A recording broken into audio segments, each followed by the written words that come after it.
All right, this is CS50, and this is a very exciting day because today we're going to learn a new language, and that's not something that you can say happens to you every day.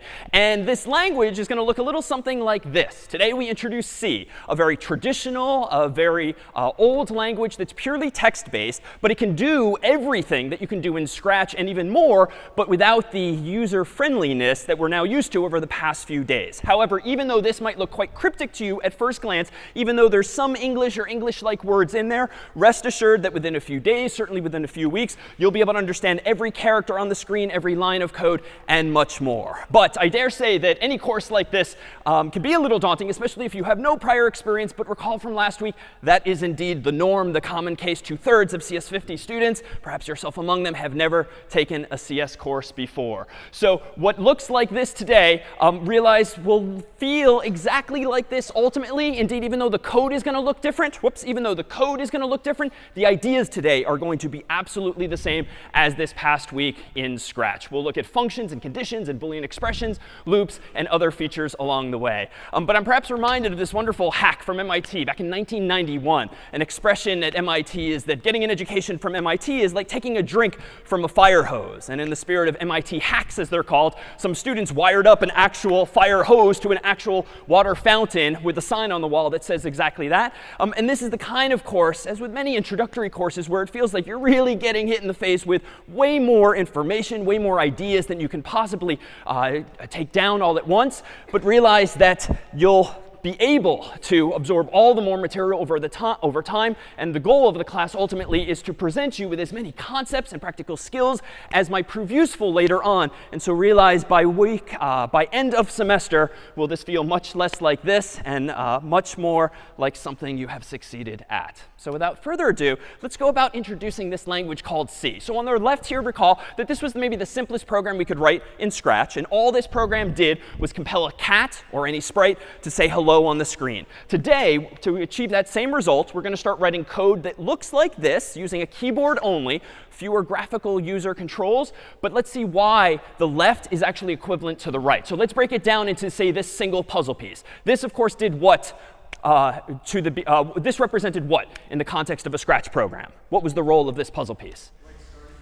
Yeah, for starting things. So for the main part of your program to kick off, you have to attach it to this when green flag clicked puzzle piece. And we're going to see in C that it's not nearly as straightforward, but it's something that you can just kind of copy paste for now. And within a few days, will this make more sense character by character? Int main void, and then this open curly brace, as it's called, followed by this closed curly brace, suggests that all of the code that we're going to write today onward is going to go between those two curly braces, as opposed to underneath a puzzle piece like this. So even though this won't make perfect sense today or for a few days, realize that it is functionally equivalent to just saying when the green flag is clicked, here is the main part of my program. Now, what might a program actually do for you? Well, you might have something like say hello world in Scratch that just literally prints that on the screen.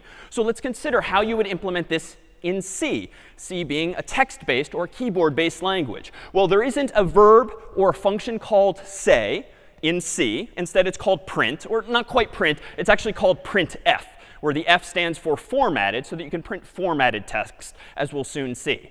Then you go ahead and put next to printf two parentheses, an open parenthesis and a closed parenthesis. And that's kind of reminiscent of this oval shape in which we were previously putting input into in the first place. And the input we provided last week was to just say hello world. So I'm literally in C going to write hello world in between those two parentheses. But C is a little more nitpicky. You can't just start writing words in between parentheses. Anytime you have characters or words or sentences or phrases, you need to actually encapsulate that text with double quotes, as in this case. So you just have to surround whatever it is you want to say or print with double quotes here. And the last thing with C that's so easy to forget early on, as you undoubtedly will, is that you need to finish your thought. So just like in an English essay, you typically end a sentence with a period. So in C, do you finish your thought, but not with a period, but with a semicolon, generally at the end of a line of code.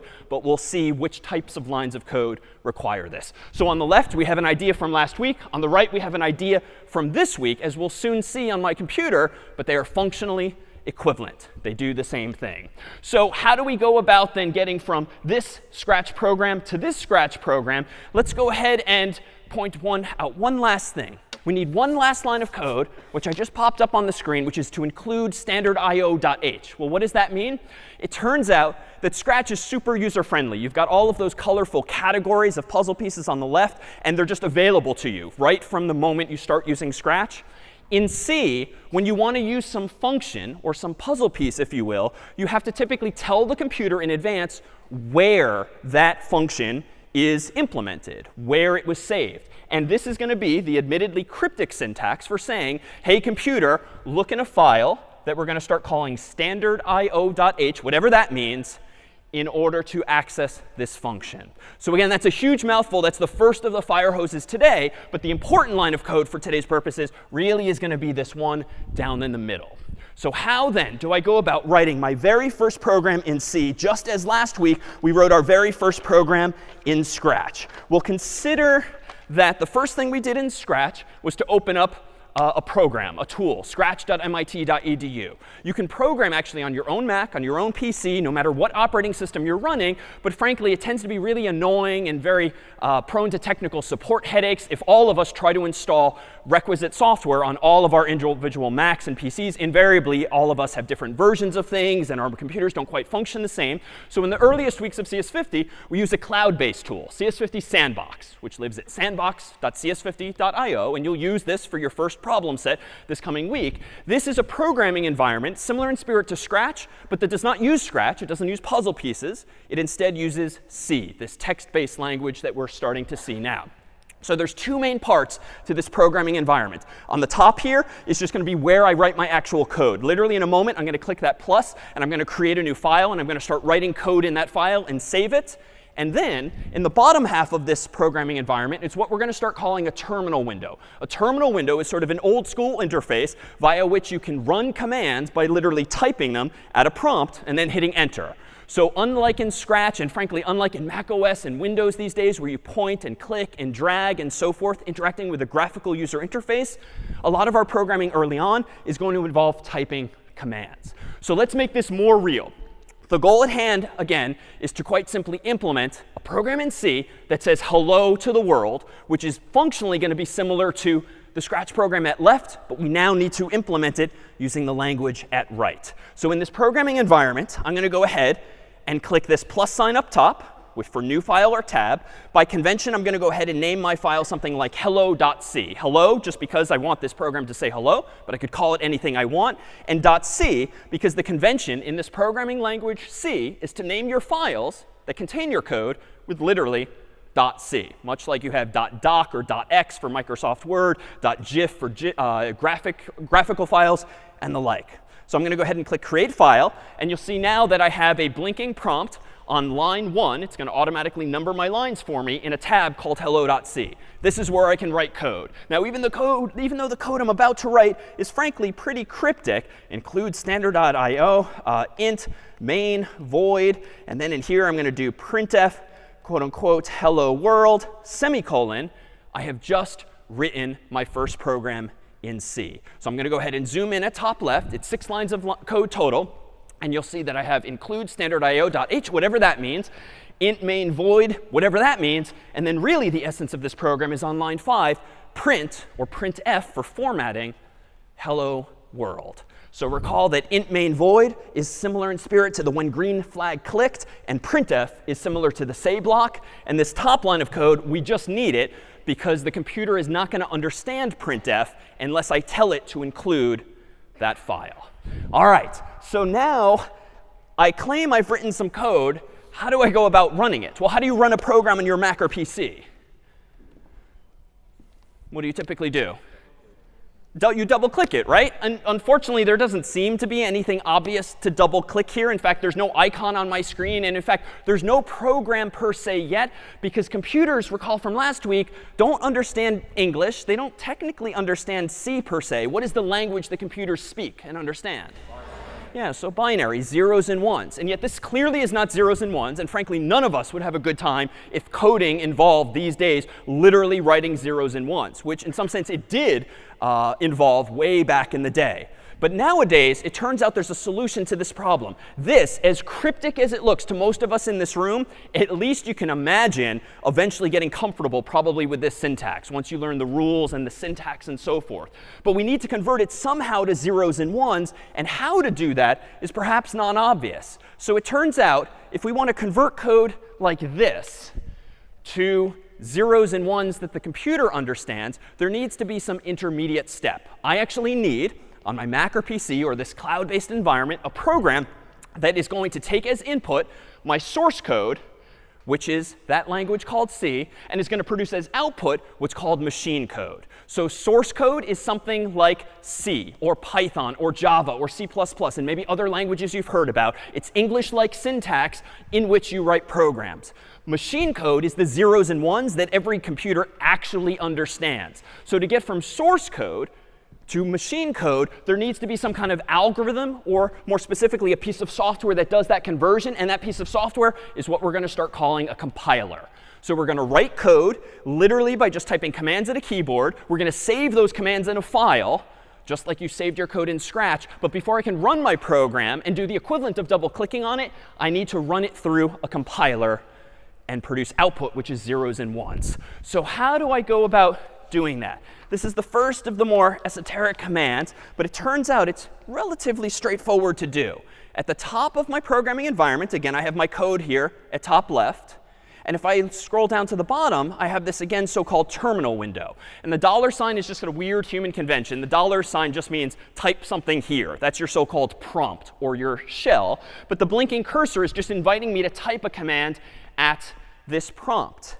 The first command I'm going to type is what's called clang for C language. Clang is the name of a program that exists to compile code. Someone else wrote this. Someone else online built this program called Clang. A whole group of people, in fact, made it freely available for me and you to download onto your own Macs or PCs or this sandbox environment. And we can use Clang to convert source code to machine code. So I'm going to go ahead and run clang hello.c.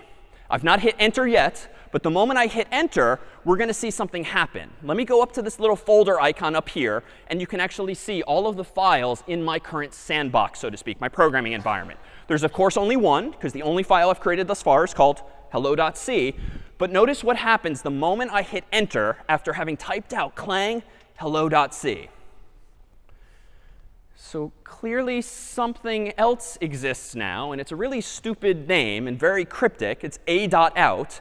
But you can perhaps guess what's inside of that new file. What might be inside of it? Yeah, machine code. So it stands for assembly output, but that just means machine code. So inside of this file are a whole bunch of zeros and ones that correspond to this code, but in binary, in the language the computer can understand. So literally what I just did was this. I took as input code that looks like this, written in C. I ran it as input into the compiler and produced as output zeros and ones. And those zeros and ones were automatically saved for me inside of a file that by human convention is called a.out. All right, but someone proposed earlier to run a program typically on your Mac and PC, you just double click it. But there's really nothing to double click. And in fact, if I double click on this, it's going to look really weird and the computer's not going to understand it because it's zeros and ones that aren't meant to be clicked. They're meant to be executed at this command prompt. So let me go ahead and do this. This too is cryptic, but I'm going to go ahead and do /a.out.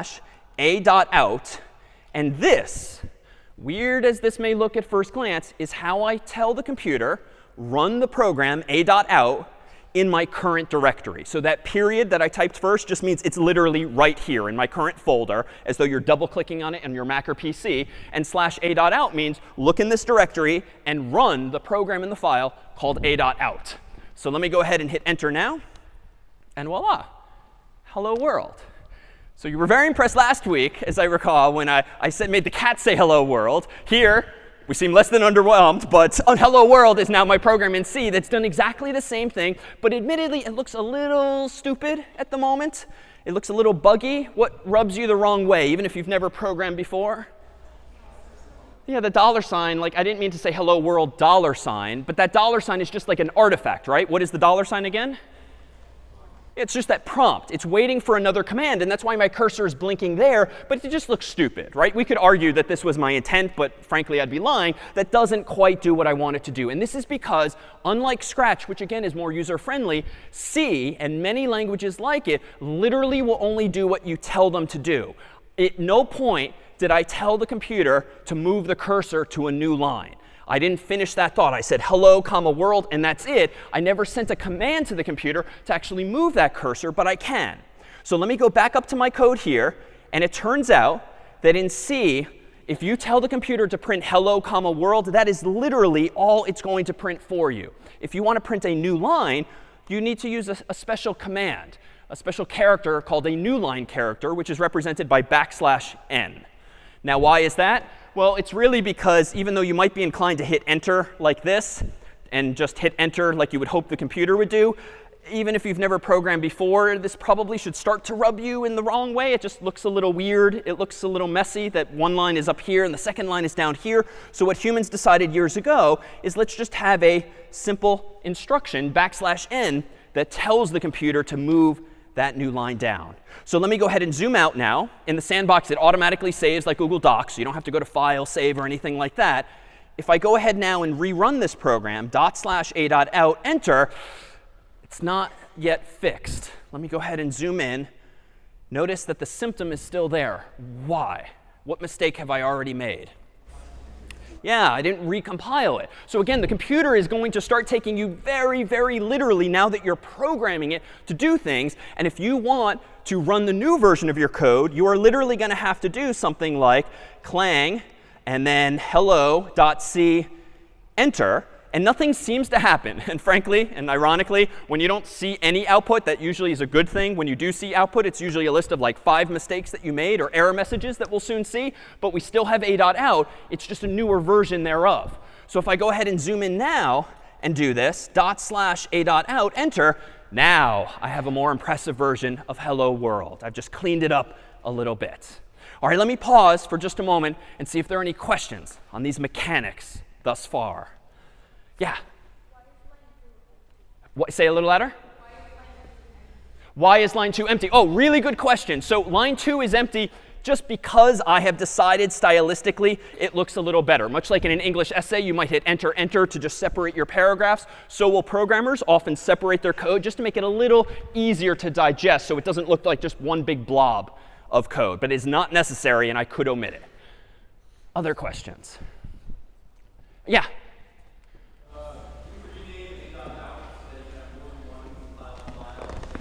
Really good question. Can you rename a.out so that you can have more than one file or program in the same directory? Absolutely. So let me do that right now. It turns out that when you run commands on a computer like clang, you don't have to only say the name of the program and the name of the file. You can add additional options, otherwise known as command line arguments. And here, too, it's a little arcane. You have to know what's possible in order to type these things out. But it turns out that with clang, and if you read the documentation, you would see you can actually say -o for output. And then you can specify any name that you want for the file in which your machine code's going to be saved. So notice what happens now. When I hit enter now, watch the top left-hand corner where I have a.out and hello.c. I now have hello as well.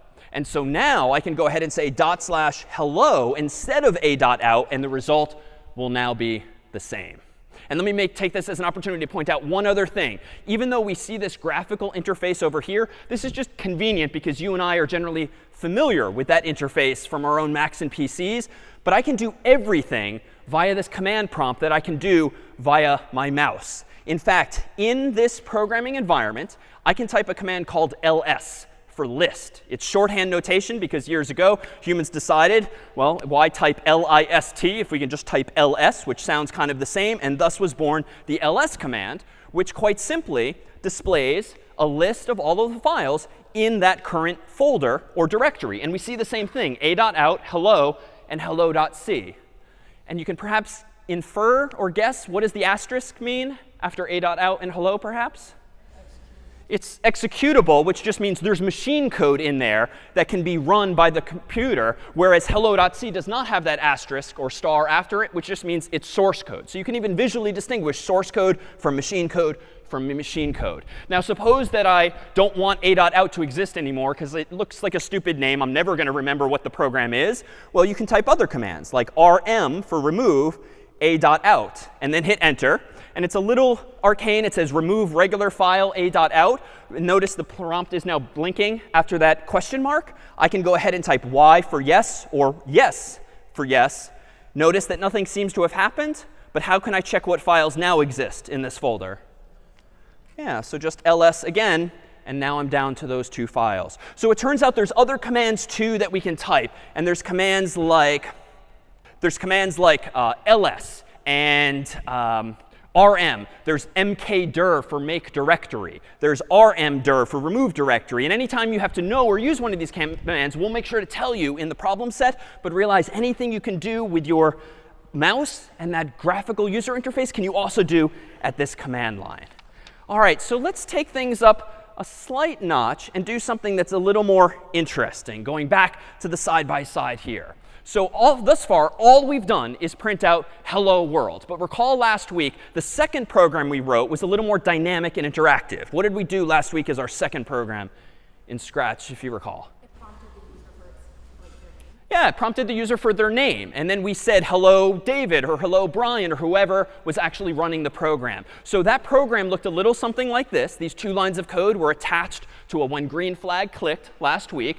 This blue block here at top was a function. And that function returned an argument. It returned a response. It returned the answer that the user had typed in. And that was useful because we then used the user's answer to join it together or concatenate left and right with the word hello. And then we said the result of that. So how do we do this in C? Well, this is where things are going to escalate quickly. But again, it's all going to follow certain rules and patterns that are going to get more and more familiar over time.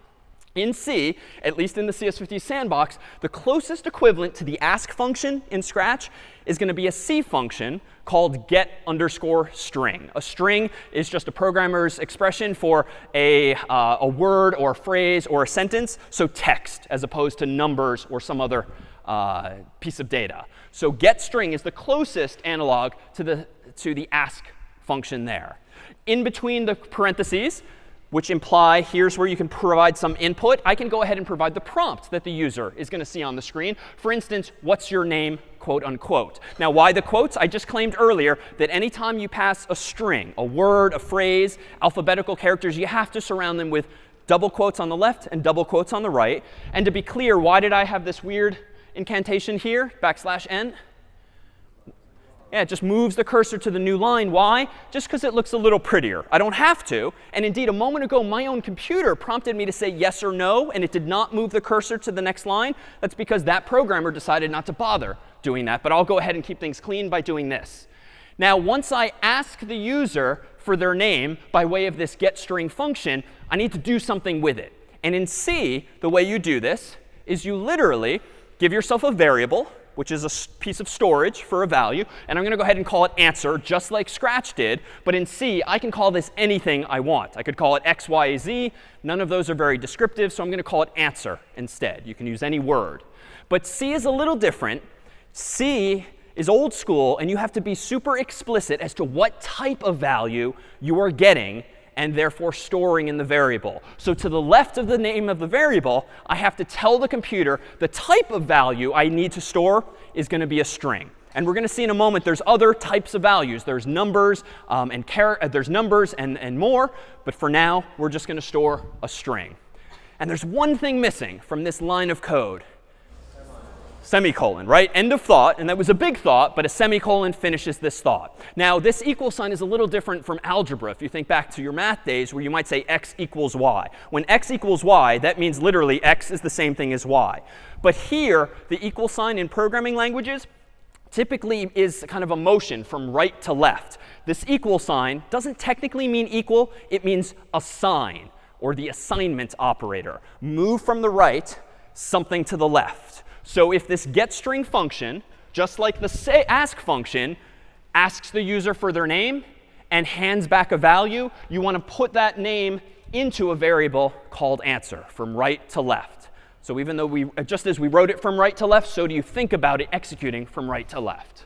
So at this point in the story, we now have somewhere in the computer's memory in a so-called variable the user's answer to their name. What do I want to do with it? Well, in C, there isn't a join function, so we're going to have to do this a little differently. But there kind of is a say function. And what was that say function called?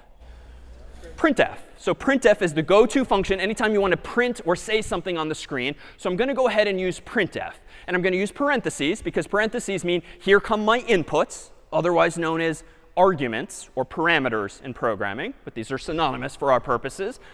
And now this is a little non-obvious, right? Because I don't want to just put quote unquote hello comma answer. Why? Why would it be incorrect to do quote unquote hello comma answer? What's that? Right, it will literally say hello comma answer, right? And that's not what we want. We don't want to say hello answer. We want to say hello David or hello Brian or whoever is playing this program. So I somehow do need to join the word hello with the user's input. And the way to do this in printf is a little different from scratch. You use what's called a placeholder. So you literally write the sentence or phrase that you want to say or print to the screen. But wherever you don't yet know the value in advance, you put a placeholder using a % and then an s, denoting string. And this is because, of course, if I'm writing this program today, I have no idea who's going to run it tomorrow. So I want to dynamically put a placeholder so that if someone plays this program tomorrow or the next day, their name gets dynamically inserted. I, of course, don't know their name today. So quote unquote hello comma %s, and that %s is just a placeholder for whatever I want to plug in there. \n, of course, just means new line. So the only new thing here is this %s. Now, it turns out that functions in C, just like in Scratch, can take no arguments, or they can take one argument, or they can take two or more arguments. And if they take two or more, you just separate them with commas. So the way printf works, and you would only know this, again, by being taught it or reading the documentation, is that you can, yes, provide just a single string as its input, quote unquote something. But if you have some placeholders in there, you can tell the computer what to plug in by adding a comma and then the name of the value or variable that you want to plug in. So now these two lines of code are equivalent to these here. But again, even though at first glance it might look especially cryptic, if you just break it down to the individual components from right to left and then from outside to inside, you can generally infer even what new code that you've never seen before is doing. Any questions on these two lines of Scratch or C? Yeah?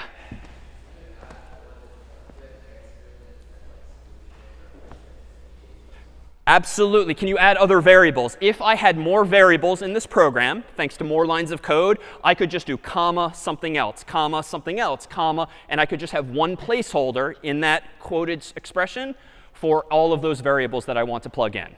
And they go from left to right. So if I had two %s's here, the first one would come after the first comma. The second one would come after the second comma. Correct. You need a %s for any placeholder you want to plug in if it's a string. And we're going to see other placeholders in just a moment. Good question. Other questions? No? Oh, yeah, and back. Is there another way to concatenate strings? Short answer, yes. Many ways, none of them easy. So we'll build up to that actually in a couple of weeks' time. Printf for now is by far the easiest way to do it. Other questions? And if I ever miss your hand, there's just lots of glare. Do just call out. Over here, exactly. OK, all three of you. OK, over here on the right. Sure, what is a string? A string is a sequence of 0 or more characters in double quotes. So put another way, it's a word, a phrase, a sentence, a paragraph, 0 or more characters, alphabetical letters in double quotes. Okay, other questions? Yeah? What would happen if your \n was outside? Really good question. What would happen if your \n is outside the quotations? Well, let me go ahead and do this. And frankly, this is the right instinct to have any time moving forward. You have those same instinctive questions. Just try it. You can do no harm to the computer. So let me go ahead and just accidentally, if you will, put the \n outside of the quotes, is what I think your question is. All right, so let's see what happens. So I'm going to go ahead now and run clang. I know how to make a customized name now, so I'm going to adopt that convention. -o hello. And now I'm going to go ahead and say hello.c, which I think is going to be broken. And indeed, something indeed has broken here. Let's see what the error is. So it's a little arcane too, but hello.c :5:26. What's going on there? Well, let me zoom out. Anytime you make a mistake in your code like this, clang is going to try to help you figure out where that mistake or that bug is. So hello.c :5 means look on line 5 for your mistake. Then I see it says error, expected close parenthesis right around here. So it's a little weird because, no, I don't want a close parenthesis, I think. I want the new line. So it's not perfectly able to tell you, hey, that \n should be inside of the quotes, but it can at least help you home in on where the mistake is. So it's somewhere around there, at which point your own memory or your own Googling should kick in to figure out, oh, that's got to be inside of the quotes. Good question. Was there one third question back there? Yeah. No? OK. All right, so let's go ahead now and transition to a few other features that we can do as well, namely implementing this same program that I just had. Let me go ahead and close this file and create a new one called, say, string.c, because I'm now experimenting with strings. And I'm going to start as before. Include standard.io.h, int main void.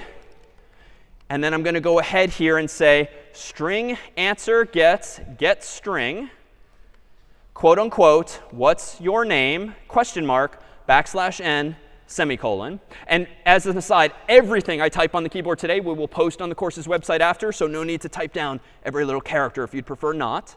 And then I'm going to go ahead and say printf, quote unquote, hello answer, not answer, because we claimed that that was bad. That would literally say answer. I want to do a placeholder, %s, and now \n, comma, answer, semicolon. So I think I have transcribed the code from the slide into my programming environment now in a file called string.c. So let me go ahead and zoom out. And if I want to compile this program, convert it from source code to machine code, what command can I type down here? So clang. So string.c, but that's going to give me a program by default called a.out, which is just very non-helpful. So let me go ahead and say -o string, just so that my program is called string. But I could call it anything I want. I could call it program 2, if I prefer. So let me go ahead and hit enter. And oh my god, there are more errors than there are lines of code, which is a little worrisome. And this tier 2 is where you should take some comfort that that just means the computer's gotten confused, right? You're not that bad at programming that you generate more errors than lines of code you've written yourself. It's just that the computer got really confused at some point, and it kind of starts tripping over itself, so to speak, conceptually. It doesn't know where the error is, so it starts misinterpreting correct code as incorrect code. So the place to start is always with the very first error message. So you'll notice that I already scrolled all the way up to the command that I typed, which was right here, as I've highlighted. Focus on the first error you see, and maybe the others are just phantom errors, confusion that arose instead. So let me go ahead and zoom in on this part of the screen and see if we can't diagnose this issue. The command I ran was clang -o string, string.c. That just means my input is my source code in string.c. I want my output to be machine code in a file called string. All right, string.c line 5 is where the error begins, so that seems to be a familiar location.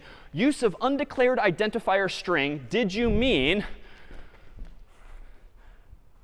anticipation, standard in? No, I didn't. I meant string in this case. So here, too, the computer's gotten confused, and even its green helpful message is actually not helpful. No, I want a string.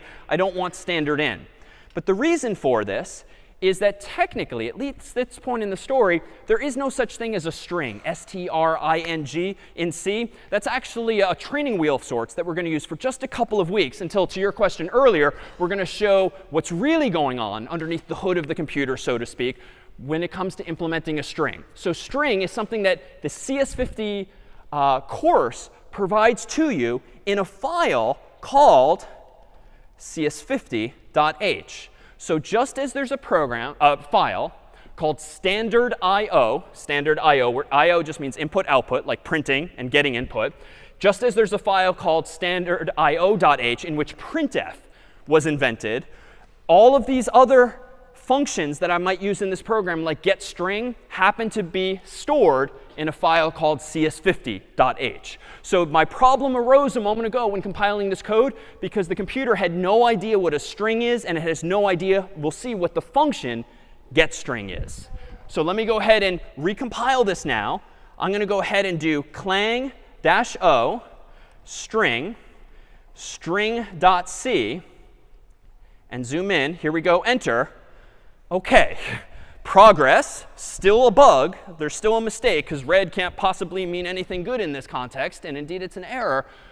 But it's so many fewer errors. So there's the last piece of commands that we need to introduce now. Notice what the error message is saying. So after I run clang-o string string.c, there's still a problem in my function main. What is the problem? Undefined reference to getString. So it turns out that when using the CS50 library, you have to do two things. In your source code, you have to tell the computer to include this file, cs50.h, where, again, functions like getString and the word string are actually implemented for you.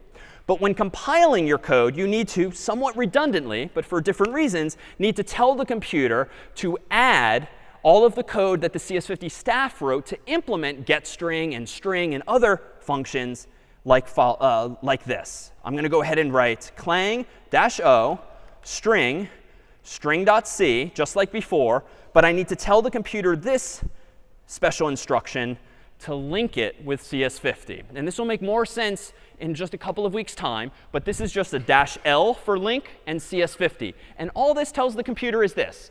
The zeros and ones for my actual program are going to come from string.c right here. This is my source code. But CS50's staff years ago also wrote code in C in order to give you functions like getString, in order to give you variables like strings. The zeros and ones from the CS50 library are stored elsewhere in the cloud. They need to be linked in together with yours. So just as your code is in this file, our code is in that file. And so by telling the computer to include it in your source code and to link it in this command is just the arcane way of saying combine my code with CS50's code into one program that I can actually run. Now, all of this, frankly, is very quickly becoming very overwhelming, I think, and very unnecessarily complicated. So there is a better way than this. It turns out, moving forward, if you would like to compile your code, you don't have to remember -o, you don't have to remember -L CS50, you don't have to remember any of those commands, hopefully just the ideas. You can instead say, make me a program called string, and be done with it. All this white output is just automatically generated for you when you tell the computer, make my program. And the program make will figure out what command line arguments to use, what name to give the file, what libraries or code that other people have written to link in. So henceforth, when you want to compile your program, literally just say make and the name of the program. But it's not make string.c. It's make and the name of the program. Make, this other program will figure out that you mean something called string.c. And I can rewind and do this for hello too. Make hello. Similarly, oh, I never fixed the problem from before. So let me go into hello.c by opening that file. Let me fix this for posterity. Save this file, or let the file auto-save. Now do make hello. And voila, it's done the same thing for me now. Yeah. Really good question. Is make a standard thing or CS50 specific? It is not a CS50 specific thing. It is a standard tool that exists on Macs and PCs and computers generally running Unix or Linux. And indeed, the sandbox tool that we're using is itself a computer in the cloud. Even though it just has these two windows, the tabs up top and the terminal window down below, when you log into CS50 Sandbox, you have access to your own server in the cloud running an operating system called Linux. And Clang and Make and other tools we'll see, like ls and rm, all exist in that operating system. They're not at all CS50 specific. Yeah? Correct. Hello is the machine code. Hello.c is the source code.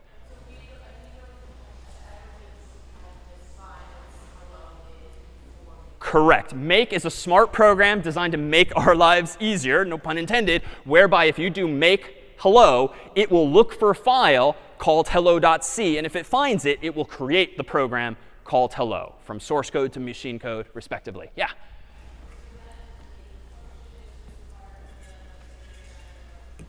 Not exactly. So make is a program that comes with an operating system called Linux, and it also comes with Mac OS, and these days it also comes with Windows. It is a program that you can run by typing its name, not that you run by double-clicking an icon. Good question. Yeah?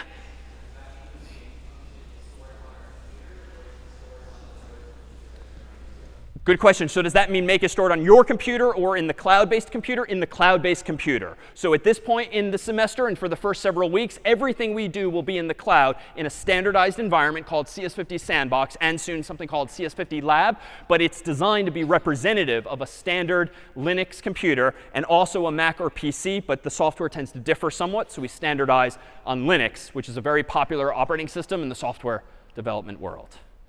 All right, so let's take a look at a couple of other equivalencies and then comparisons and start to write more interesting programs than ones that just say hello world. So here again is a summary of how you technically should convert your source code to machine code by using a program called Clang with a command line argument, a special parameter -o hello to name the file something else.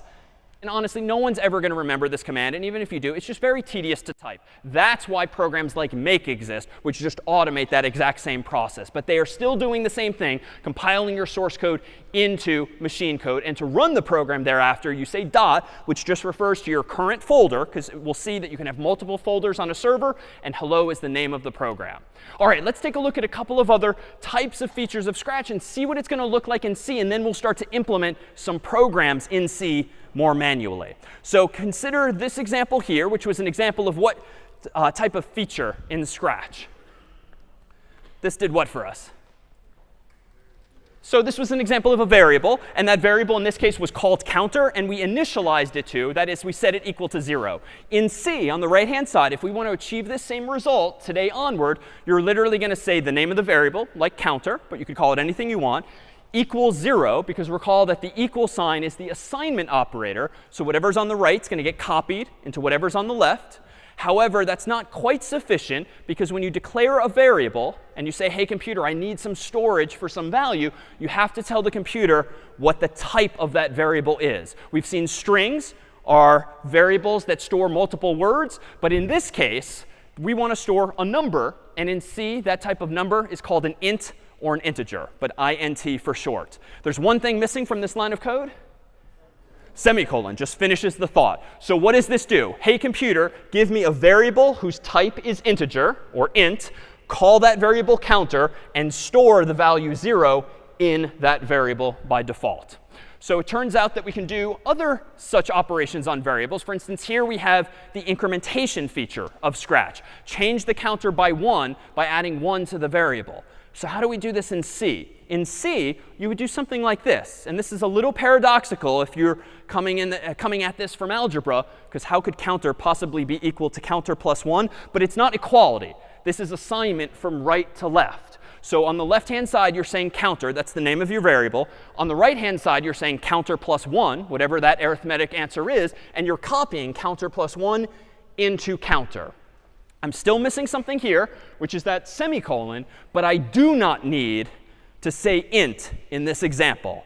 At this point in the story, it is assumed that counter exists and that I've used a line of code like the previous one somewhere else in my program, because that tells the computer once, give me a variable called counter and let me store ints in it. This line of code assumes that counter exists, and so we do not specify the word int again. You specify it just once. Now, we need the semicolon as I proposed, but frankly, this is such a common operation in programming, as we'll see, to just increment a variable.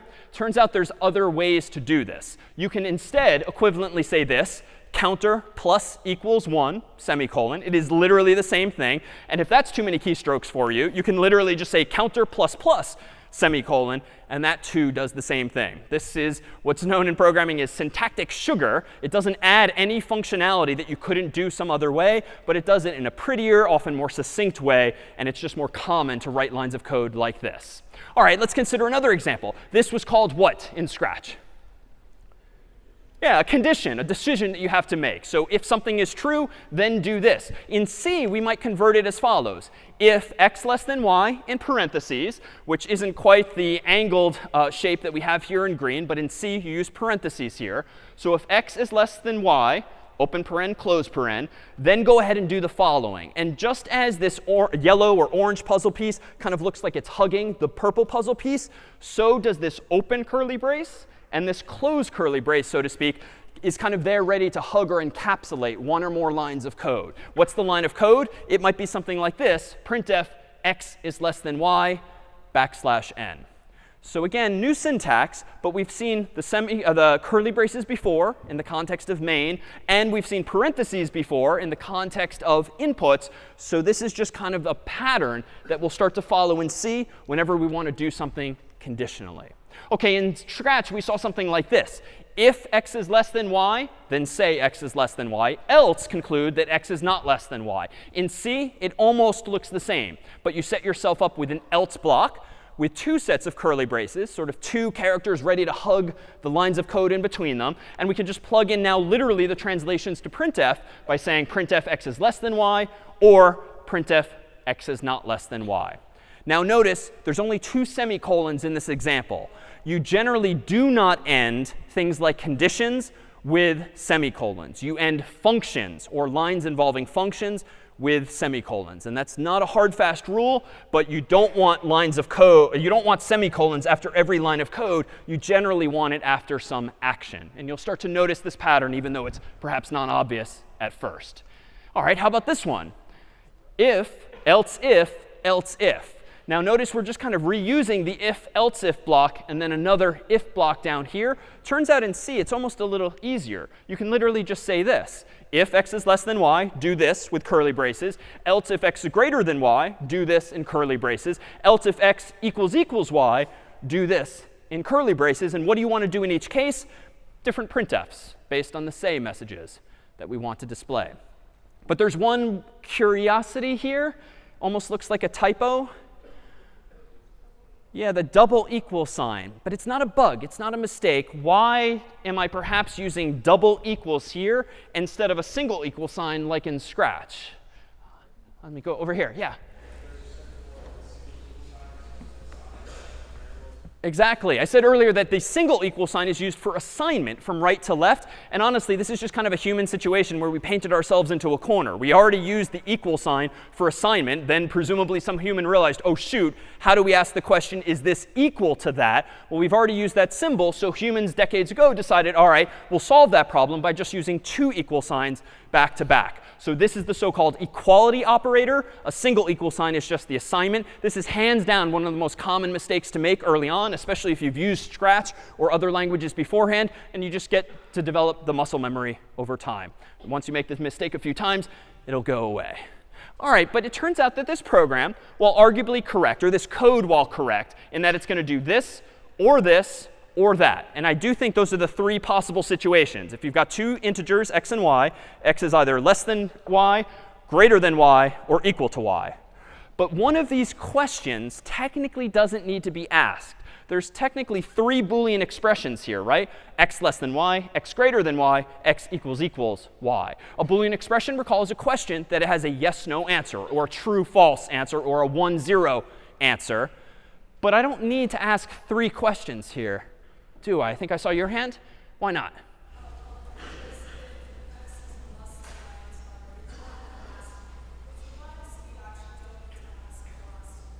Exactly. This third question, this Boolean expression, does x equal y, goes without saying logically. Because if x is not less than and it's not greater than, if it's just an integer, the only other scenario I can think of is that it equals y. So we can actually simplify both the Scratch code and the C code by just having this else condition down below as well. So we'll talk over the next several weeks about different qualities of code. Correctness, like does it do what it's supposed to do, but also the quality of design. Like, did you write this code as efficiently as possible, as quickly as possible, in a way that uses the least amount of memory and the least amount of CPU, the brains of the computer? And this is just an allusion to that kind of capability. All right, just a couple of more comparisons before we go back to writing some code. How about something like this? In Scratch, we of course called this a loop, a cycle that happens again and again and again. And a loop like this can be implemented in C, not quite in the same way, but like this. It turns out the closest word to the word forever in Scratch is the word while. And it kind of suggests the idea of doing something again and again. This was the word that humans chose years ago. But you don't just say while. You have to say not only what you want to do forever, but you need to answer a Boolean expression. So in C, if you want to implement a loop, you need to literally be able to say while something is true. You need to ask a question to which the answer is yes, or true, or 1. All of those are equivalent to a programmer. So what's an example of an expression, a Boolean expression that is always true if my goal is to do something forever? Is 5 equal to 5? Or I could do is 4 equal to 4? I could do is 2 greater than 1? I could do is 1 less than 2? I could come up with an infinite number of Boolean expressions that just logically are always true. But the simplest way is just to say literally true. So it's a little hackish, but this is perhaps the simplest question you can ask, because true, by definition, it turns out, is always true, just as false is always false. And so I can literally just say while true in order to induce a infinite loop, so to speak, that does something forever. All right, let's try another type of looping construct. This was a loop that did something 50 times. This one, now we have to get a little more clever, and we have to kind of wire things up. So if I want to do something 50 times, here's one way. Why don't I give myself a variable and call it counter, but I could call it anything I want and initialize it to 0. Then let me go ahead, and you know what? Counter is actually pretty verbose. Most programmers, when they're just counting, they, by convention, just use the letter I for integer, but you can call it anything you want. So I'm going to call it int I equals 0. Then I'm going to go ahead and do the following. While the following expression is true, let me just ask a question again and again. Well, while I is less than 50, let me go ahead and say hello world. So I can just print out hello world. But I'm not quite done sort of building this logic. I've initialized a variable to 0. I'm going to again and again ask the question, is I less than 50?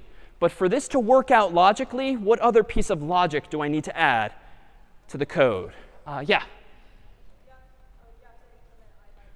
Yeah, I have to increment I, right? So even if you don't recall, and that's fine, the syntax for doing that, you do need a line of code like this so that logically you're going to do the following. Set I equal to 0, and then do the following while I is less than 50. Well, is I less than 50? Obviously, because 0 is less than 50. So you print out hello world. And then as you propose, we need to increment I. So now I equals I plus 1. So at this point in the story, I equals 1.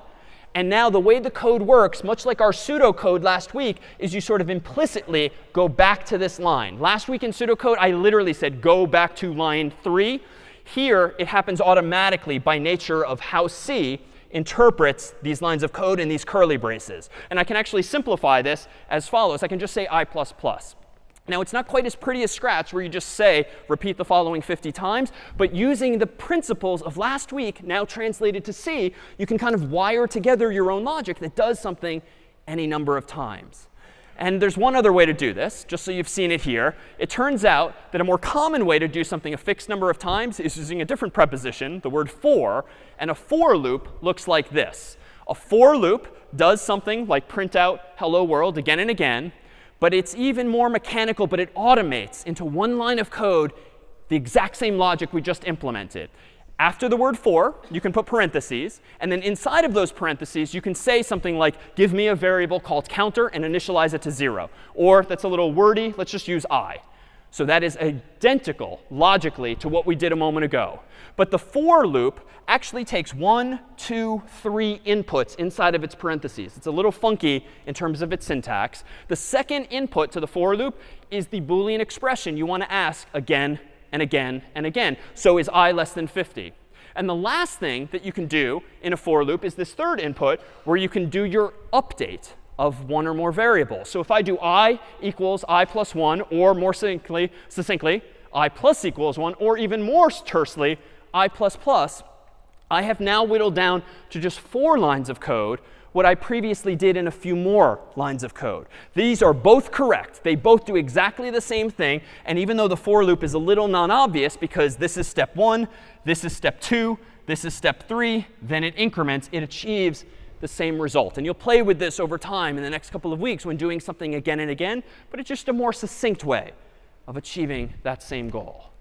Any questions then on while loops or for loops here? All right, so let's look at one final set of definitions, it turns out that in C, we have a whole list of data types besides just strings and besides ints. And we'll see these and use these over time. You can have a bool, so to speak, which is literally the value true or false. And we used that implicitly earlier when I just said while true. You can have a char, or character, which is a single character, not two or more, or phrase. It's just like the letter Y or N if you're asking the question yes or no. You can have an int, of course, which is an integer, a string, which is one or more characters inside of double quotes. So it's bigger than an individual char typically. And then there's a few other data types, int and long. So int is typically a certain size. You can only count so high with an int. Typically, you can count as high as 4 billion with an int, and that's not big enough for certain applications. Today's biggest companies like Facebook and Microsoft and Google have many more pieces of data than 4 billion. So there exist things called long, which actually use more bits. They're wider values, so they can count even higher. A float is a floating point value, which is a fancy way of saying a real number, something that has a decimal point. And a double is just a real number that can have even more digits after the decimal point. So we'll see those before long. Well, what other features does the CS50 library provide? It gives you not only the function getString, we'll see a few others like getInt or getFloat or getDouble or getChar. These are all functions that will prompt the human with the blinking prompt for certain values that they might want to provide. And then for placeholders, let's round this out. Printf, recall, had a placeholder for %s for a string. Turns out there's a few other placeholders as well. If you want to plug in an int, we're going to start using %i. If you want to plug in a float, that is a real number, you're going to use %f. And there's a couple of other format codes as well. But we've seen just one of those thus far. And then in terms of arithmetic operations, you can do a lot of mathematics very simply. And we'll do just a couple of examples, literally just by using the characters that you might be inclined to type on the screen. So in short, suppose that we want to go ahead and write one program of our own. We can use any number of these functions, getInt and getFloat and getMore. But for that, let's go ahead and take a 5-minute break here, because that was quite the fire hose indeed. Cookies await in the lobby outside, and we'll resume in 5 minutes. So we are back, and now we begin focusing not just on comparisons of C with Scratch, but on actually writing some code from Scratch, but in C. And the goal at hand really is to begin to develop the muscle memory via which you can start with literally empty files and start to fill it with C implementations of your ideas.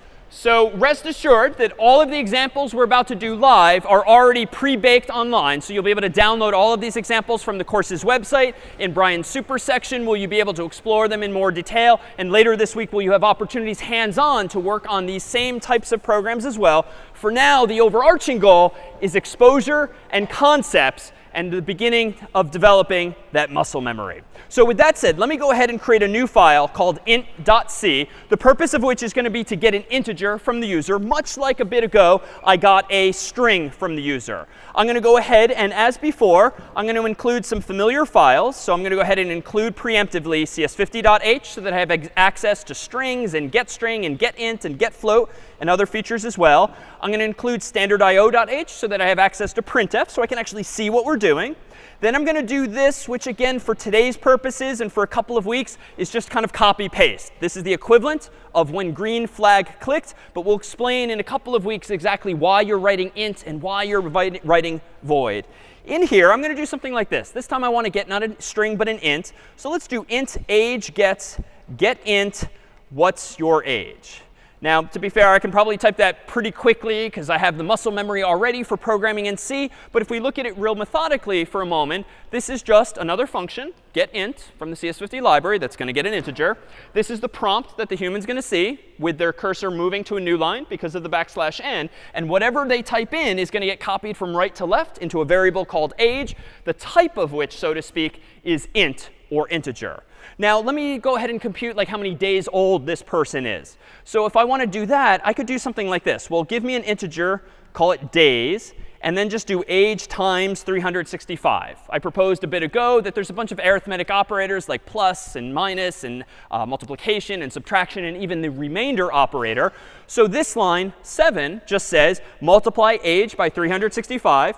Copy that value from right to left into a new variable called days. And now I can go ahead and print this if I want. So printf something like you are at least %, not s because it's not a string, but %i because it's an integer now, days old \n. But again, this is a placeholder, so I'm not done yet. What do I need to put inside of these parentheses also on line 8?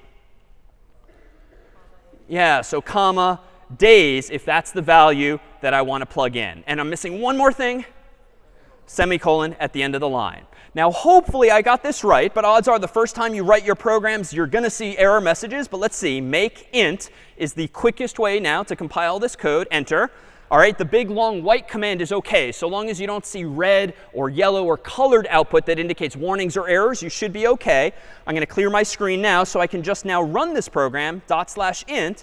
And suppose your age is, say, 50. Well, you are at least 18,250 days old. But let me use this as an opportunity to not just do something correct, which I claim this code is, but to just make it better designed.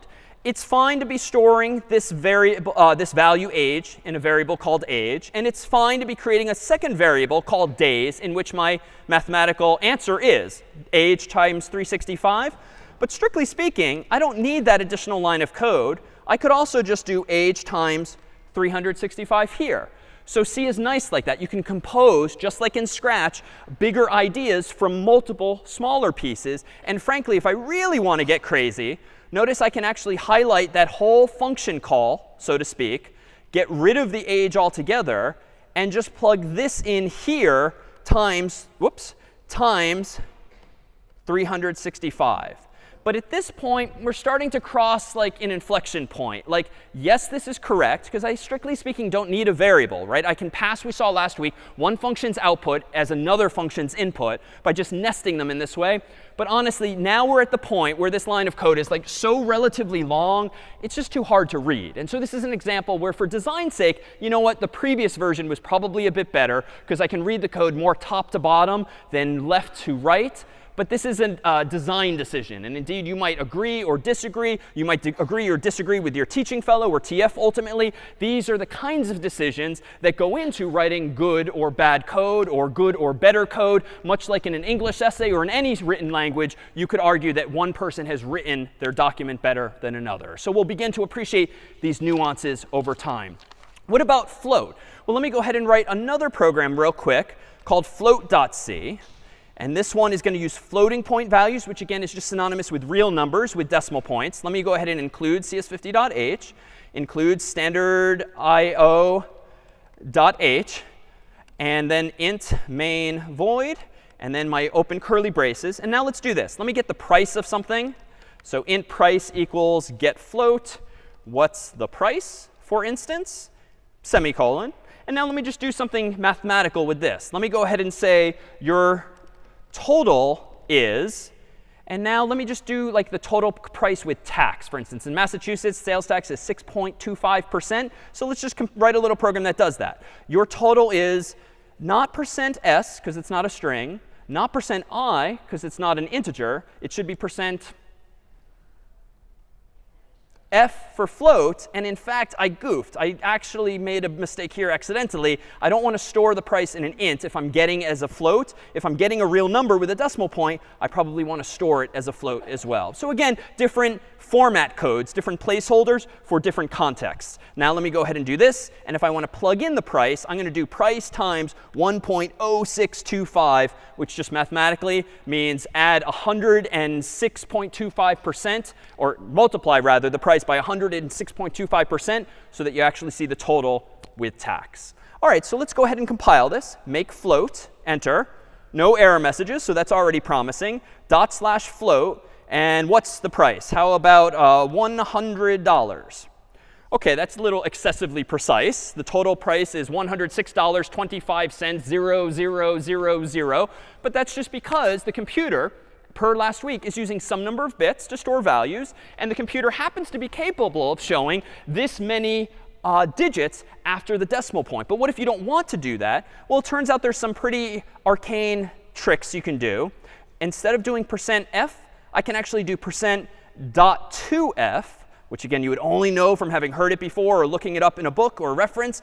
That's going to show me only 2 digits after the decimal point. So if I recompile this code and make float, and do ./float. Now notice if the price is $100, now my total is a little more user-friendly, 106.25. So in short, this is the f in printf. Just as you can print something to the screen, you can format it as by telling printf to only show so many digits. Well, let me try something else. Let me go ahead and copy paste the beginnings of this code just to speed things up so I can implement a program called parity.c. So parity is a fancy way of saying is a value even or odd. And I've gone ahead and just copied and pasted the setup of the code, not the essence of my main function. But let's go ahead in this program and ask the user for a number. We'll call it n. And we'll use getInt to get that value. And we're just going to say to the human, what's the value of n? And I'm just going to say n:space to just prompt them for some integer. Then I'm going to go ahead and ask a question. I want to ultimately print out even if the number is even, or odd if the number is odd. So you could imagine doing this the very tedious way, like if n equals 1, I could go ahead and print out odd. And then else if n equals 2, I could print out even. And then after that, I could support the number 3, else if n I mean, this is stupid, right? I could do this forever. But it's at least showing a pattern, right? 1 and then 3 and then 5, of course, are going to be odd. And 2 and 4 and 6 are going to be even and so forth. Well, it turns out we can compute this mathematically. And a very common trick might be this. We can actually do this. If n divided by 2 has a remainder of, for instance, 0, then I'm going to go ahead and conclude that the number is even. So this percent sign is a new instruction. It's not plus, it's not minus, it's not multiplication or division. This is the remainder operation, or the modulo operation, so to speak. And this just means divide n by 2. And if the answer has a remainder of 0, you can conclude by definition of even that the number is even. So I'm going to print that. Else, I could do else if n%2 equals 1 and has a remainder of 1. You could imagine saying odd, but as you noted earlier, this is not necessary. What could I instead do to make the program a little better designed, a little more efficient? Yeah. Yeah, so if we're talking about integers, I can just conclude, well, if it's not even, it must be odd by definition. And so here we can just do even and odd. So this program, once run, is going to look like this. Make parity. Looks like it compiled OK. So /parity is how I run it. Let's type the number 50. That's even. Let's type the number 49. That's odd. Proof by example. This is not very compelling, but I bet this is going to be correct just based on those two examples alone. Yeah? Oh, sorry, say that again? What if the user doesn't understand us and like 1.5? Really good question. One of the reasons we provide for the first few weeks of the class a few functions in the CS50 library, like getString and getInt and getFloat, is that it forces the user to behave as you expect so that your program doesn't crash because of unexpected user input. So to your point, suppose the user is being a little difficult and says, my number is going to be 1.5. getInt is going to prompt them for the same question again and again and again until they cooperate. If you type in apple, it's going to prompt you again. Only once you provide an actual integer will it cooperate. So those are among the features you get from the CS50 library, just so that we can focus on ideas and not on what we would call error checking, or malicious users in this case. All right, so what else can we do once we have the ability to express conditions? Well, let me go ahead and open one that I brought with me. So rather than type all of these from scratch, let me go ahead and open conditions1.c. So this is a program that's already been written, and it turns out it's got some other lines in it, these grayed out lines that begin with //. So you might not have noticed this, but in Scratch, you can have what are called comments. They're like little sticky notes that you can add that don't do anything functionally. It's just like notes to self, or notes to your friend, or notes to your TF. That's what a comment is in a programming language. So anything starting with a // is a note to self. And it's a reminder to me what this line of code does. It's a reminder to your colleagues in the real world or your TF in a class to explain to them what this line of code is supposed to be doing, even if maybe you have a bug and it's not actually doing that. So I've begun in these pre-created examples to comment my code, but the lines are essentially the same. Go ahead and give me access to the CS50 library. And a library, again, is just a file of code that someone else wrote that we're using. And give me access to the standard IO library, which contains printf and some other things as well. Notice here I have x equals get int in order to get one integer from the user called x. Now I'm going to ask them for a second integer by just calling it y and calling get int again. And now I can do things like compare these values. So this is now a complete version of the Scratch-like program I pulled up before that allows us to conclude is x less than y, greater than y, or by default equal to y. So the only difference is we saw these lines of code on the screen before. Now we see in context that, oh, for those lines to work, we need to get the integers from the user, and we need to have the equivalent of when green flag clicked, and we need the equivalent of these includes so that it's a complete self-contained program. And just to be clear, even though I made this in advance, if I wanted to run this program, how could I run it? Called conditions.c. Yeah, so make conditions first. Whoops, sorry. Oh, this is actually a teachable moment. Why did this not work? So no rule to make target conditions stop, which is a little emphatic. But what does that mean? Well, in advance today, what I did was I downloaded into my sandbox a folder called source1, SRC meaning source in programmer speak. And I just downloaded this into the sandbox for me because in that folder are all of the examples, not only that I wrote in live, but also some others that I brought with me. Unfortunately, all of those files are in a folder called source1. Now, on your Mac or PC, if you want to open a folder, you do what I did. You like double click the icon and boom, the folder is open. But in a terminal window, a text-based environment, you can't do that. If I type ls, we'll see all of the files that I've created today, float and hello and int. But notice over here, there's a folder. And that's what the trailing slash is. That's a forward slash that just means, hey, human, this is a folder, just so it's obvious. Just like the asterisk means here's a machine code that you can run. I need to change into that directory. But I can't double click. Nothing's going to happen if I double click on this text. But I can type cd space source1. cd means change directory. And now I hit enter. And now if I hit ls, notice I see even more files because these are all of the files from the course's website that I brought with me today. And if you type a command like this, pwd, this will reveal even more information about the system, but more on this in the weeks to come, that you're actually inside a source1 folder, that's inside of a sandbox folder, that's inside of a root folder. Now, odds are at some point you'll get confused as to where you are. When in doubt, just type cd. That will whisk you away to the default folder where you began, no matter where you found yourself to. Type ls, and you're back at the beginning. So when in doubt, just type cd and enter, and you'll be back at the beginning. Well, let me go ahead and open up this program, but run this one first. I'm going to go into a program called agree.c. I'm going to hide the code for a moment and make agree. Oh, I did it again. cd source1, enter. Now I can do make agree. It seems to have compiled the program. And if I do /agree, this program seems to be asking me a question. Do you agree? Now, it's not obvious from the program what I should type, but my gut tells me, sure, yes. So I'm going to go ahead and type y for yes and enter. And it seems to know that I've agreed. If I rerun it again, /agree, and type n this time, not agreed. But you know what? It's actually better than that. If I do /agree and maybe do a capital Y, enter, that also seems to work. So how is this happening? Well, let me look at the code here. The top of the file is almost identical to everything thus far. Include those two files, int main void. But now I'm using get char. And I'm storing my answer in a variable called c. But I could store it in anything I want. And now notice the slightly new syntax. What's clearly new about what I'm doing here? What symbols jump out?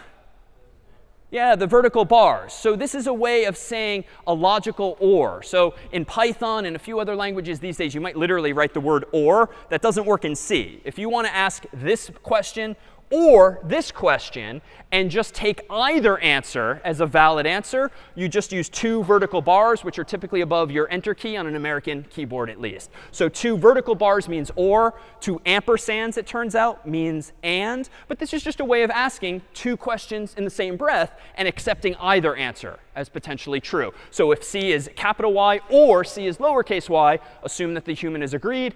Else if C equals capital N or lowercase n, assume that they've not agreed. And suppose I type in some other letter altogether. What's the program going to do? Say again? It's not going to ask me again because there's no loop here, right? There's no evidence of like while or for loop. And get char is literally going to get a char, but it doesn't specify what char. What happens if I don't type y or n, capital or lowercase? it seems nothing. Like it's just nothing's going to happen. And that's OK. Your program doesn't have to print something. And indeed, if I run this again and do /agree x, it doesn't do anything. So I've neither agreed nor disagreed. However, you could imagine writing a loop that somehow forces the human to cooperate in some way or another. All right, let's do a different example, this time based on an idea from last time, that of abstraction. Recall that in Scratch, there was no puzzle piece for coughing to make the cat say on the screen. And so we implemented this really with our own custom puzzle piece ultimately. So let me create a program that's called cough0.c. OK, that's a generous definition of inactivity. But OK, let me reload the screen. When in doubt in CS50, as in life, reload. That will probably fix. Unfortunately, with programming and the internet, that sometimes happens. So in a moment, what I'm going to go ahead and do is translate that idea from Scratch of implementing the notion of coughing. But instead of the say block, I'm going to use the printf block, or the printf function. And then I'm going to go ahead and design this version of code slightly better and slightly better each time. So I'm going to go ahead and open up a file called cough0.c. And I'm going to go ahead and include, let's say, standard.io.h. I'm going to go ahead and do int main void, which again is just our boilerplate or copy paste for today. I'm going to go ahead then and say printf quote unquote cough with a new line. And recall in Scratch, I wanted this to happen 3 times. So I'm going to do it like this. Cough, cough, cough. All right, I'm going to give myself a terminal window here at the bottom so that I can now go ahead and say make cough0, enter. Nothing bad seems to happen. /cough0 and cough, cough, cough. So last week I claimed that you can design this better, right? Anytime you're copying and pasting, odds are you should start to resist that temptation because it's going to lead to messy code, longer code than it needs to be. What's the solution to this problem from last week? Yeah, a loop, a for loop. So let me go ahead and do that. Let me create another version, cough1.c. And I'm going to copy paste this code just as a starting point. But now I'm going to go ahead and clean it up. So I'm going to go ahead and instead do a for loop. And I don't quite remember what goes in the parentheses yet, but we'll come back to that. I do know that what I want to do some number of times is just cough. So the only question at hand is, what was the syntax here? Well, we can write this in any number of ways, and we could even use a while loop. But I do recall saying int and then the name of a variable. I could say counter, or I could just say I to keep it succinct, equals 0 by default. I could do this so long as I is less than 3, for instance. And then on each iteration, I can say I equals I plus 1, or more succinctly, I plus plus. So again, it's a lot of new syntax, and there's semicolons all over the place now. But if I go ahead now and do make cough1, nothing bad seems to have happened, /cough1, cough, cough, cough. It seems to be slightly better designed. Unfortunately, there is this paradigm in programming where humans, programmers, tend to think or tend to count starting from 0. However, if you don't like that, at least early on, there's nothing stopping me from initializing I to 1 and then doing I is less than 4, or even more explicitly, I is less than or equal to 3. There's no less than or equal sign on your keyboard typically, so you can mimic it by doing a less than and then an equal sign, 2 characters. This is logically the same. Set I equal to 1, then go ahead and print cough, and then make sure to increment it, and then make sure it's still less than 3, and 2 is. Make sure it's still less than or equal to 3, and it still is. So that 2 is logically going to have the same effect. However, in the interests of convention, this would be the more common approach. Do this while I equals 0, and then 1, and then 2 for a total of 3 times. All right, but recall what we did last time too is that, if I'm writing a lot of code for some reason that involves programs coughing, it would be nice to give myself my own custom function. So let me go ahead and do that. Let me go ahead and write my own first brand new function. And I'm going to do this as follows. I'm going to go ahead and type void, then the name of the function I want. Then I'm going to say void here for reasons we'll come back to. And then I'm going to literally just go ahead and say cough. So there are functions we've used today. Printf, getInt, getString, getFloat, none of which we showed you the implementation of because people years ago, both in the staff and in the real world, implemented those functions for us. You too can implement your own custom functions or in Scratch those puzzle pieces that we made in those pink blocks. So if you want to make your own function whose name is cough, whose purpose in life is to say cough on the screen, this is the syntax. For today's purposes, you say void and void here, but the name of the function is important. I'll call it cough. And then I can use it as follows. I can say cough, cough, cough now in order to cough 3 times. Or again, we already decided that was bad design. For int I gets 0, I less than 3, I plus plus, I can now do something like cough. And so now, sort of again, out of sight, out of mind, I don't need to know or care how the cough function is implemented. I can care that my code just tells the computer what to do. For I from 0 on up to 3, cough, cough, cough. And this is an abstraction. I don't care that cough is implemented with printf. I just care that there's a function called cough. So let me go ahead and run this and see what happens. Let me scroll down to the bottom, do make cough1. OK, amazing. No red errors now. So /cough1, cough, cough, cough. But notice that this is a little bad design, I would claim, because you know what? If you keep writing custom functions up here, up here, up here, the main part of your program is going to get pushed pretty far down. And it's a human convention to generally have the main function at the top of your file. Seems pretty reasonable. So you open the file, boom, the main function's right there. So let's keep it there. So let me actually move the cough function down below, just so that, again, the first thing I see is indeed the main part of my program. And wherever cough is, I don't care. That was the whole point of implementing it. Let me go now to my terminal window and do make cough1. Oh my God, some red errors flew by. What's wrong here? So error, implicit declaration of function cough is invalid in C99. C99 means the version of C invented in 1999. What's going on? Implicit declaration. So this is where C differs from Scratch again. C is old, and it's kind of dumb. Like, it only knows what you tell it, and it only knows what you tell it in order, top to bottom, left to right. So in this program right now, I have included standard.io.h as before. I've included the beginning of main. I've started a for loop. And then I'm using a function that's apparently called cough. However, where is cough now actually implemented? Like way down here on line 11 onward. C is not that smart. It's not going to presume to look later in your file to see, oh, maybe they put the function cough down below. It's only going to do what you tell it. So there's a fix for this. You can either do what I did initially, which is put all of your custom functions up top. But that's kind of a vicious cycle, because you can't forever put the new functions up top. Like, eventually, you're going to run into some kind of constraints. And my God, you want the main function by convention to be up top. So there's another solution here. And this is the only time where copy paste is compelling. You literally copy the first line of your function's code on line 11 there, and you go ahead and paste it at the top of your file with a semicolon. So this is a way of sort of tricking C into saying, oh, you have seen cough before. You haven't seen all of it, but you've seen enough of it. You've seen its name to now tolerate its appearance in my main function. So let me go ahead and recompile this code. I'm going to go ahead and run make cough1, enter. OK, now it compiled /cough1. And voila, we're back in business there. But let me make one refinement. And I'm going to jump ahead to what I called in the online examples cough3.c. It turns out your own custom functions can take input. This word void means that it takes no input. And this word void means it returns no value, like getInt and getString hand you back something. That's not applicable now, but we'll come back to that in a week or two's time.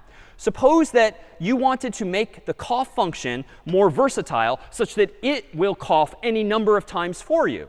You know what you can do is this. You can change the input to cough function to be some value like n.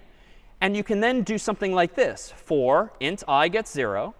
I is less than n, so not hard-coded anymore, I++, and then inside of your curly braces, you can print this cough line. So now notice cough has been parameterized. It now takes input, an integer called n, and it uses that input, n, just like you could have done in Scratch, to do something n times, not once, not 3 times, but a variable number of times. I have to change my first line here. This is called a prototype. This one-liner is what's called a prototype, and it's just copy-paste from your actual function. But now notice what I can do. My main function, again, is the essence of my program. It's a little convoluted right now. Wouldn't it be nicer if I could just say cough 3 times? And indeed, now I don't need to know or care how coughing is implemented. That's a well-designed program, arguably. It's one line of code. It's descriptive. It says cough. It takes an input, which means it coughs 3 times. And what's down below in the file, though I could certainly bring it back up, is just what a computer scientist would call an implementation detail. Someone cares how you implement coughing, but you don't have to care how you implement coughing. You don't have to care how we get integers. You don't have to care about how you printf. You just care that someone else has implemented that functionality so you can stand on their shoulders and build more interesting programs that are actually interesting to you. Let me go ahead and open up an example that builds on this same idea. In positive.c, we have this example here, which makes this all the more clear. So here's a program that uses our two libraries, CS50 and standard IO. Turns out that the CS50 library does not come with a function called getPositiveInt. It comes with getInt. And you could imagine programs where you really want a positive integer from the human, because negative numbers for a game or from some program just would make no sense. So how can we implement that? Well, it would be nice to create it so that you can simply write a two-line program like this, where you call a function called getPositiveInt. And if I scroll down, notice there's actually a new feature here that we've not seen yet, but it's an interesting example of another feature of C. What I've highlighted here between lines 15 and 24 is this logic. Here's a function called getPositiveInt. It takes no inputs, so I don't have to pass anything in parentheses. I just want to get any old positive int. But I do want this function to hand me back something, just like getInt handed me back a value that I could put in a variable, just like getString does. So this is not void. This is int. So this word to the left of a function is the type of its output. This word in parentheses is the type of its input, if any. And if there is nothing, you just say void in either or both place. Now here's a curiosity. On line 17, we've not seen this before, but this is just a hint to the computer saying, give me a variable called n. I'm not sure what I'm going to put in it yet. So you literally just say int n, semicolon. You don't need to assign it anything yet. It has what we'll call a garbage value. You have no idea what's in it, but that doesn't matter. You'll put something in it later. Then there's this loop, which we haven't seen yet, but in C it's called a do-while loop. It literally says, do the following while this Boolean expression is true. So what do I want to do? I want to get an int from the user, prompting the human for a positive integer, and store it in n. However, I want to keep doing this while n is less than 1. Because if the human types in 0 or -1 or -50 or anything non-positive, I do want to prompt them again and again and again. So a do-while loop is kind of neat because it will do this first thing at least once, then it will check the condition, and potentially do it again if the human has not cooperated. A while loop, if you think back, actually checked the condition first. It was while some Boolean expression is true, do the following. This one gives you one such iteration, one pass for free, and then it checks the condition. So it's just a different way of programming, but we could do everything we've done thus far using while loops or even for loops as well.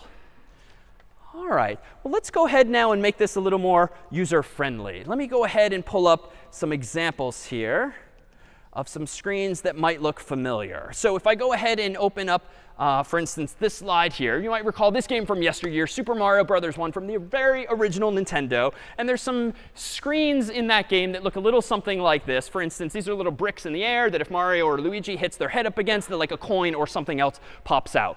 But this is kind of a nice idea because it lends itself to actually doing something a little programmatically. For instance, how might I go about writing a program that quite simply prints out 4 question marks? Well, let me go ahead and open up, for instance, in code, an example called Mario0.c. And I claim that this could be one way of implementing this program. It's very simple, and it really doesn't do justice to the other graphics on the screen, but it does implement that one idea. And indeed, somewhere in the code for Mario, there was probably some line of code that told the console game to print question mark, question mark, question mark, question mark. In C, we could certainly do this with 4 question marks. Or how else could we do something that many times? Something like a for loop. So let me go ahead and jump ahead a couple of iterations to an example I'll call Mario2.c, which just does all of this. So this is actually pretty involved, but notice what it's doing. In main, I'm saying, hey, give me an integer called n. Do the following while n is less than 1. So this is just a way of asking, what is the width of the blocks that you want to print? Then once I have that answer, I can go ahead and, just as before, print that many question marks n times, one at a time. And at the very end, I'll print just a new line. So in short, if you want to create a program, albeit in text, that does something like this, and I make Mario 2, and I make Mario 2, enter, and type /Mario2, I can do a width of 4 and get 4 question marks. Or I can do 50 and get many more on the screen. All by just using these basic building blocks. But notice, because of that do while loop, if I don't cooperate and I do something like 0 or -1 or -50, I just keep getting prompted again and again because n is less than 1. That's the kind of logic that you can impose there. But let's go ahead and skip ahead, say, to something like this in Mario, where you have a whole lot of bricks underground. And this time, it's not just a column or a row of bricks. This time, it's kind of 2 dimensions. Well, this is kind of interesting because now, how do you go about printing block, block, block, block, block, block, block, block, block, block, block, block, and actually making a 2-dimensional structure instead? Well, there's nothing stopping us in C, as in Scratch, from doing something, for instance, with loops. So let me show this example here. So suppose that with these first lines of code, I've asked the user for the size of this block. So I want to create something that's square-like this. Block, block, block, block, block, block, block, block, block, and so forth. Well, I can go ahead and prompt them with for an int again and again and again until I know that size. And then notice this. This is starting to escalate again, but consider the logic. This now is for int I gets 0, I less than n, I plus plus. So do the following n times, right? This is a very cryptic C-like way of saying do the following n times. What about line 16? What is line 16 saying? Even though it's using a different variable. I'm using j just because instead of I. Yeah, it says the exact same thing. Do the following n times. However, it's counting using j instead of I, just so that my math doesn't kind of commingle incorrectly. So if you think about what this Mario block is, this is like printing rows and columns, kind of like an old school typewriter that's got to move from left to right and then top to bottom, left to right, and so forth, just to print different blocks on different lines. So the effect here, if I open up Mario 8, might be this. Let me go ahead and make Mario 8 /Mario8. What's the size going to be? Well, maybe 3. And now I've printed out 3 rows and 3 columns. These essentially represent each of my rows. I'm counting from I up to, oh, I'm teaching myself now only. OK. Let's rewind. Here's what it was amazing me a moment ago. When I was running, what's the size of this program?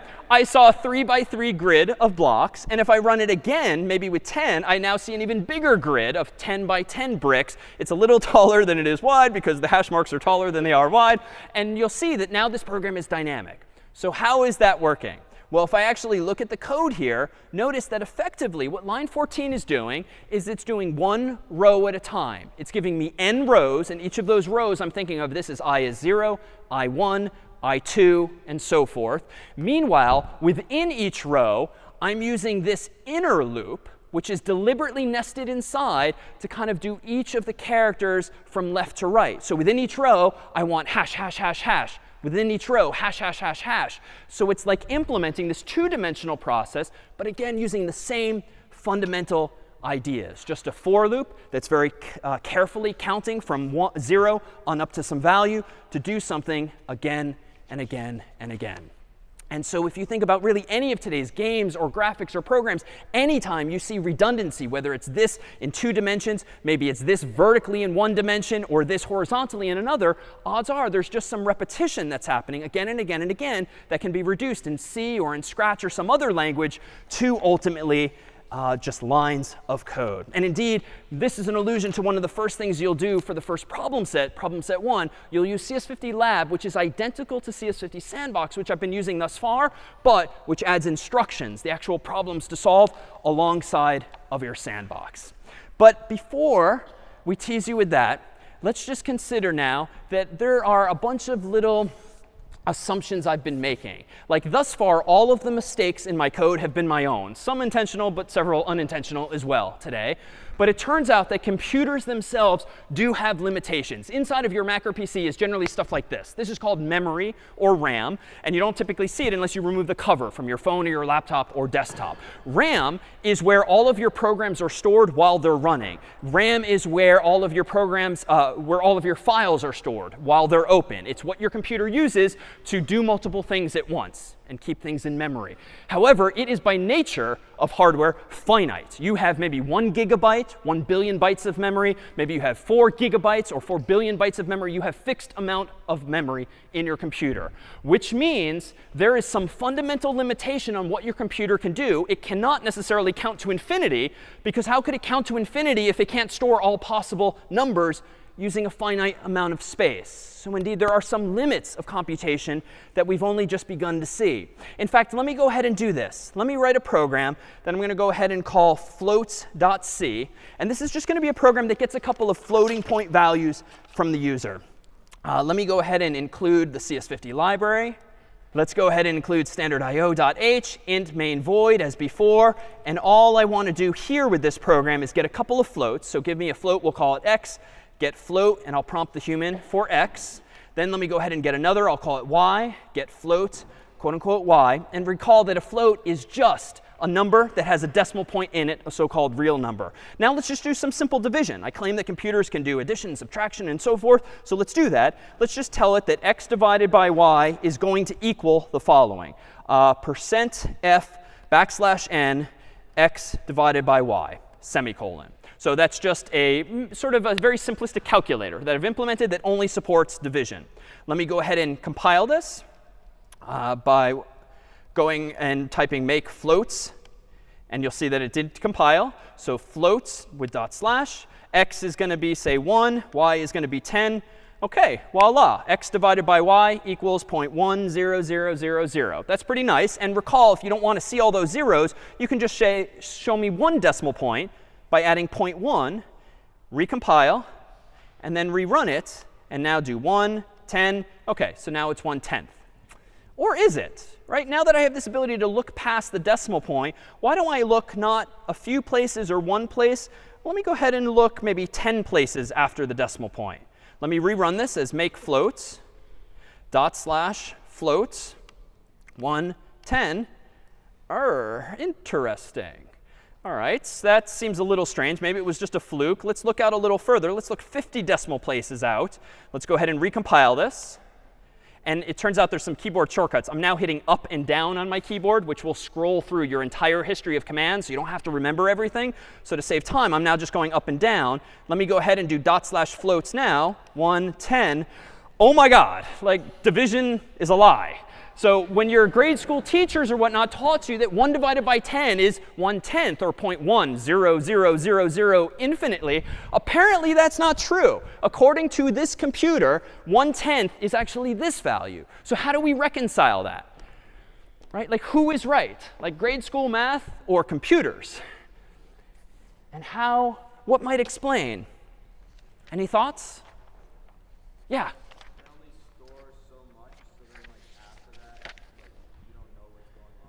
Yeah, that's a good way of putting it. The computers can only store so much, so after a certain point, you don't know what's going on out there. I like that, because that's indeed true. If you only have a finite amount of hardware, like a finite amount of memory, at some point the computer has to decide, I can count no higher than this value, or I can store no more than this many numbers after the decimal point, right? You might be using 32 bits, which a float is. You could use more bits, like a double, as I described it earlier, literally uses twice as many bits, 64 bits. So that means we could get farther out before we see that imprecision, but you will see it. Computers are indeed not perfect in this sense. They can only store a finite amount of information. And so in that sense, the computer is storing the closest possible match for 1 divided by 10 that it can. Because you can't possibly store an infinite number of numbers 100% precisely using a finite amount of information. And we see this in another context too. Let me go ahead and write one other program here called overflow.c, and we'll see the same issue in another context.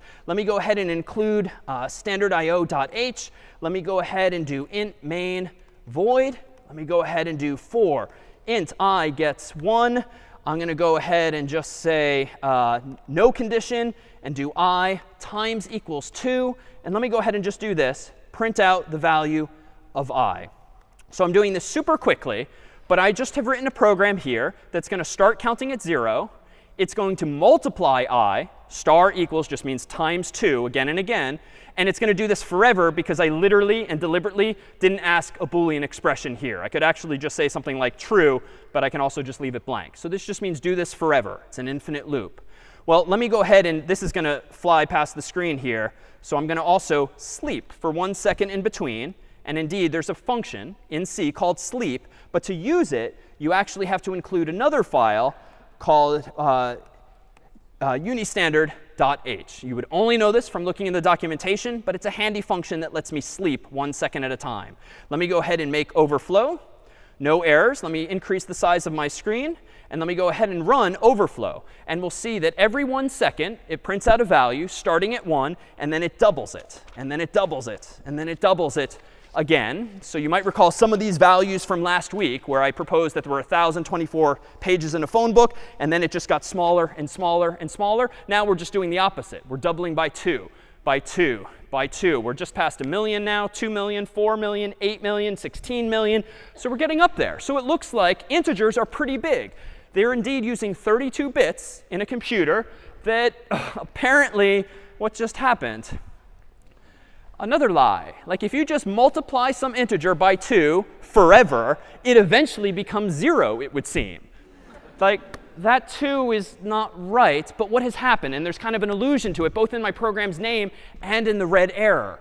Well, at some point, you only have so many bits after which, if you keep increment them, you don't have enough bits to sort of carry the 1, so to speak, and remember the even bigger value. After all, if we go back to some of our discussion last week to discuss now what's called floating point imprecision, or now integer overflow, which means floats can only be so precise and integers can only be so big, what you have is the following scenario. 123 in decimal in our human world, of course, you can just keep adding 1 to it, and as soon as you hit 9, it rolls over to 0. You then carry the 1, and you have 130. Like, that works great. But, of course, even in decimal, if you're at 999 using only 3 digits, and you try to add 1 more, you carry the 1, you carry the 1, you lose the 1. Sorry, what happens next? This becomes 1000. But if you only have 3 digits, you lose that initial 1, and you're left with just 0. Same thing happens in binary. Now if you context switch, and this is in binary, what number? This is the 4's place, 2's place, 1's. So it's 7. 4 plus 2 plus 1. This is 7. So of course, if you add 1 to 7, you'd like to get 8, which would give you 100.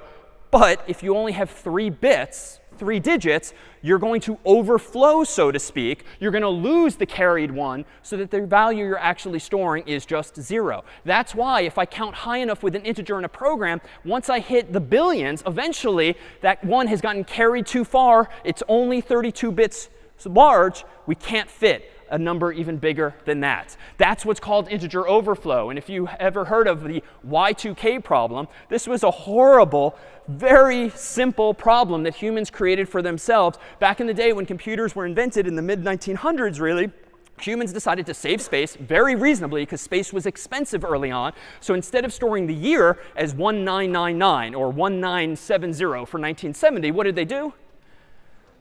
Yeah, they just stored 2 digits, right? Like, oh my God, we're not going to be using these computers, 50 years from now. Let's just store 2 digits. Unfortunately, that was not the case. And there was a lot of code out there and a lot of computers out there that were still running in 1999. But if you're only storing 2 digits and you plus 1 value to the year, what you'd like to be 2000 was misinterpreted in lots of systems as 1900, at which point stuff broke. And the world spent millions of dollars, presumably, having programmers start using more memory to fix this problem in anticipation of what was called Y2K to get ahead of this problem. And in the end, the world did not end in 1999, which was great, but it was a very real and a very expensive problem because of that lack of foresight. It turns out that there's other examples of this as well. So this one is an example we'll just about end on, Boeing 787. So Boeing has not been getting great press recently, and even a few years ago, did they have what appeared to be a very straightforward software bug. Pictured here is a model 787 airplane, and the article from the New York Times explained as follows. A model 787 airplane that has been powered continuously for 248 days can lose all alternating current, electrical power, due to the generator control units simultaneously going into failsafe mode. This condition is caused by a software counter internal to the counters that will overflow after 248 days of continuous power. Boeing, according to the statement, is in the process of developing a software upgrade that will remedy the safe condition. So what does this mean? Well, if you actually dig into the numbers, 248 days is roughly the value of 2 raised to the 32nd power, give or take, in 1/100ths of a second. Which is to say that Boeing, in some crucial piece of hardware in their 787 actual airplanes, were using integers that were counting so high that after the 248th day of the airplane being powered on would actually overflow, the result of which is that the power in the plane could cut off entirely. And so the solution, if you read through all the technical speak and jargon there, is they literally had to reboot their planes every 248 days in order to reset that variable back to 0. This happens even today in the real world with issues like that. And so you'll begin to notice these trends anytime people talk about hardware mistakes or software mistakes. Quite honestly, can you typically reduce them to problems you yourselves have run into? And let me go ahead and tease just a couple of features now ahead. It turns out that now that we have the ability to write code, our programs, of course, can do any number of things, saying or printing things on the screen.